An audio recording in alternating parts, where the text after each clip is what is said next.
জয় যিশু প্রত্যেকজনকে, প্রভু সবজনকে আশীষিত করুক। আমি বিশ্বাস করি প্রভু তোমাদের প্রত্যেকজনকে বড় দয়া আর অনুগ্রহতে পরিপূর্ণ করে রেখেছেন। ঈশ্বরের দয়ার হাত, ঈশ্বরের অনুগ্রহের হাত তোমাদের প্রত্যেকজনের সহবর্তী আছে। আজ আমি এক ভাইটাল বিষয়ে আলোচনা করব। উপবাস কি?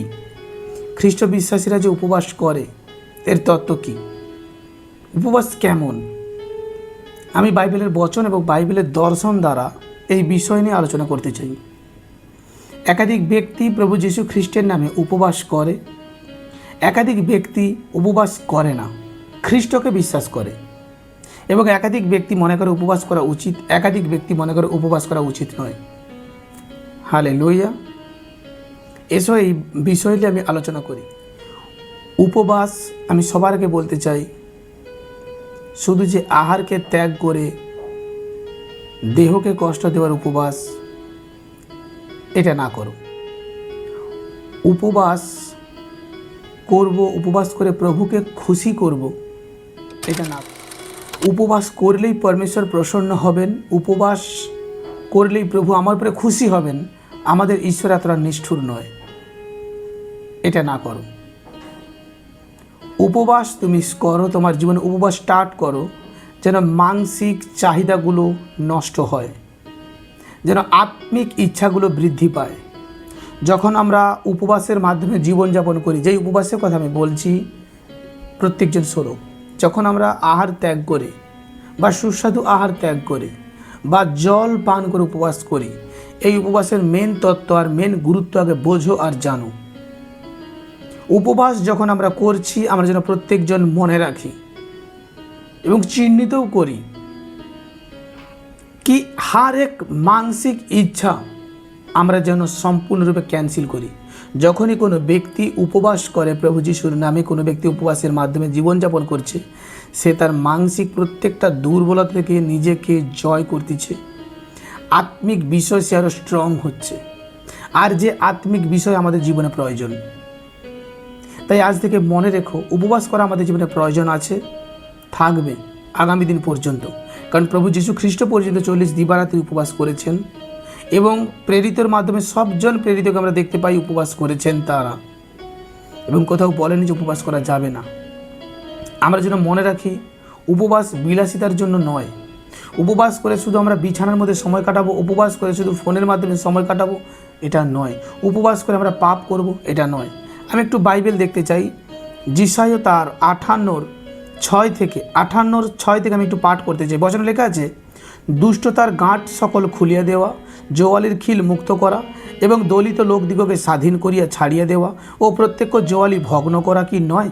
ক্ষুদিত লোককে তোমার খাদ্য বন্টন করা, তাড়িত দুঃখী দিগকে গৃহে আশ্রয় দেওয়া, ইহা কি নয়? উলঙ্গকে দেখিলে তাহাকে বস্ত্র দান করা, তোমার নিজ মাংস হইতে আপনার গা না ঢাকা, ইহা কি নয়? 8 লেখা আছে, ইহা করিলে অরুণের ন্যায় তোমার দীপ্তি প্রকাশ পাইবে, তোমার আরোগ্য শীঘ্রই অঙ্কুরিত হইবে, আর তোমার ধার্মিকতা তোমার অগ্রগামী হইবে, সদাপ্রভু প্রতাপ তোমার পশ্চাৎবর্তী হইবে। আমেন। এবং 9 লেখা আছে, তৎকালে তুমি ডাকিবে ও সদাপ্রভু উত্তর দিবেন, তুমি আর্তনাদ করিবে ও তিনি কহিবেন, এই যে আমি যদি তুমি আপনার মধ্য হইতে জোয়ালি, অঙ্গলিতি, তর্জন ও অধর্ম বাক্য দূর করো। আমেন। পরমেশ্বর পরিষ্কার বলছে, উপবাস করার পর আমরা কি করব? কারোর প্রতি বিরোধিতা নয়, যেন আমরা প্রত্যেকজনকে ক্ষমা করি, আমরা কারোর প্রতি যেন অত্যাচার না করি, আমরা যেন নিজে থেকে সাহায্যের হাত বাড়াই। প্রকৃত দরিদ্র যে অনাহারে আছে, আমরা যেন তার কাছে আহারের ব্যবস্থা করি যদি আমার ক্ষমতা থাকে। যার কাছে বস্ত্র নেই, যদি সেই সময় তোমার কাছে কেউ আসে, যদি তোমার ক্ষমতা থাকে, তাকে একজোড়া বস্ত্র দেওয়া। এবং যে ব্যক্তি সত্যিই প্রবলেমসে আছে, সত্যিই কোনো পীড়ার মধ্যে ভুগছে, তাকে ঈশ্বরের সুসমাচার দেওয়া। উপবাস করে কারোর সঙ্গে বেইমানি না করো এবং প্রকৃত বাস্তব উপবাস করো। সত্য উপবাস করো, যেটা সত্য আমাদের জীবনে প্রয়োজন। দেখান্তি উপবাস না করো। পাস্টার বলে দিয়েছে আমি 40 দিন উপবাস আছি, তোমরাও করো, আশীর্বাদ পাবে। উপবাস করার মতন উপবাস করো। পালক মশাই তার পুরস্কার পেয়ে গেছে। তুমি 40 দিন না করতে পারো, তুমি 3 দিন করো, কিন্তু উপবাস খাঁটি রূপে হোক।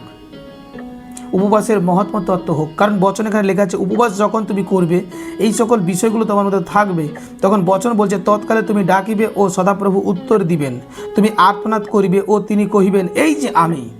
যদি তুমি আপনার মধ্য হইতে জোয়ালি, অঙ্গুলি তর্জন ও অধর্ম বাক্য দূর করো। অধার্মিকতার বিষয় তুমি যদি দূর করা, যখনই আমরা মানসিক অভিলাষের মাধ্যমে জীবন কাটাচ্ছি, তখন মনে রেখো মানসিক অভিলাষ যা জগতের অভিলাষ বেয়ে যাচ্ছে, আমরা কিছুটা জগতের অভিলাষের সঙ্গে তখন বেয়ে যাই। মানসিক ইচ্ছা ব্যভিচার করা, মানসিক মিথ্যে কথা বলা, নেশা করা, ধূমপান করা, গালিগালাজ করা, মানুষের ক্ষতি করা, বেইমানি করা এবং গায়ের জোর দিকে বিভিন্ন অসুচিতা কার্যকারী করা।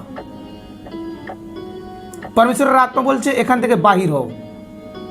আগে নিজেকে ক্লিন করো, আগে নিজেকে পরিশুদ্ধ করো, নিজেকে সাচ্চা ব্যক্তি বানাও, নিজেকে একজন ভক্তি যোদ্ধা বানাও। নিজের মধ্যে যে অধার্মিক বিষয়গুলো আছে এগুলোকে বাহির করে দাও আগে, তারপরে উপবাসে এসো। উপবাস চলাকালীন, উপবাস তোমার জীবনে তুমি উপবাস করতেছো, তারপরেও তুমি বেআইনি কাজ করছো, তুমি নেশা করতেছো, তুমি ব্যভিচার করছো, তুমি টোন টিটকারি করছো, তোমার মধ্যে মুখে খারাপ আওয়াজ, খারাপ ভাষা, তোমার ফোনে তুমি খারাপ চ্যাট করছো, তুমি বিভিন্ন রকম তোমার মনে খারাপ ফোন দিয়ে আটতিছো, মানুষকে ঠকানোর চিন্তা করছো। বাইবেল বলছে না, আগে এখান থেকে বাহির হও, পরিষ্কার জীবনযাপন করো। আমি বিশ্বাস করি কি আজকের বচনের তত্ত্ব তোমরা জানতে পারতেছো। এবং উপবাসের অনেক মহত্ম গুণ আছে। উপবাস যখন আমরা করি, পরমেশ্বরের কাছে যখন উপবাস করে আমরা প্রার্থনায় বসি, প্রভুর সামনে আর্তনাদ করি, বচনে যে লেখা আছে যদি তুমি সৎ আর পবিত্রভাবে তুমি উপবাস করতে পারো, তুমি পরমেশ্বরকে ডাকবে, তিনি তোমাকে উত্তর দিবেন। এই সংকল্প গীত সংহিতায় আমরা দেখতে পাই প্রভু আমাদের কথা দিয়েছেন। যদি বাস্তবতার উপবাস করি, যদি সততার উপবাস করি, মিথ্যা উপবাস নয়, দেখান্তি উপবাস নয়, মাথা ভজানোর মতন উপবাস নয়। উপবাস করেছো কিন্তু মনের মধ্যে থেকে লোভ, লালসা, ক্রোধ ত্যাগ করতে পারছো না, এই উপবাস না করো। আজ এই এপিসোডের মাধ্যম থেকে আমি তোমাদেরকে জানাতে এবং বোঝাতে যাচ্ছি, তোমরা সৎ আর পবিত্রতার উপবাস চালু করো, দেখবে তোমাদের জীবনকে তোমরা বড় আশিস দেখবে, তোমাদের জীবনে বড় আশিসের কারণ হবে।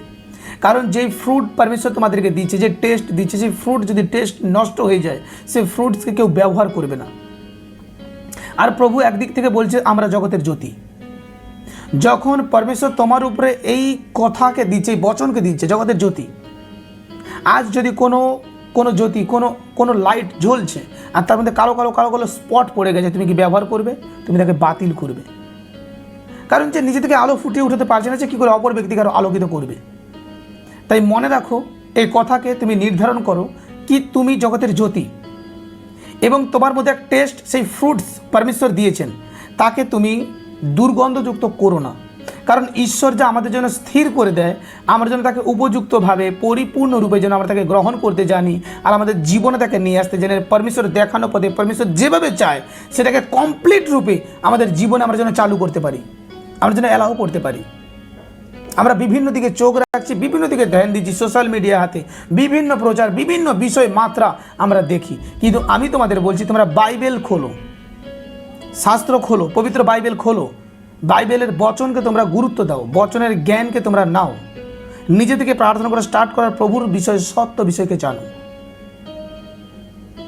আমাদের পরমেশ্বর নিষ্ঠুর নয়, কিন্তু তুমি এমন উপবাস করছো বা এমন জীবনযাপন করছো যা জগদীশ বিষয় দেখা যাচ্ছে না। এরকমই নর্মালি তোমার জীবন, এমনি তোমার জীবন এমন তুমি দিন প্রতিদিন কাটাচ্ছ যেটা জগতের মানুষও এরকম কাটায়নি। এর জীবনযাপন থেকে তুমি বাহির হও, আর পরমেশ্বরের অদ্ভুত মহিমাকে তুমি তোমার জীবনে দেখবে, প্রভুর কৃপাকে তোমার জীবনে তুমি দেখবে। মনে রেখে দিও, পরমেশ্বর পবিত্র, তাই তোমাকেও পবিত্র হওয়া লাগবে।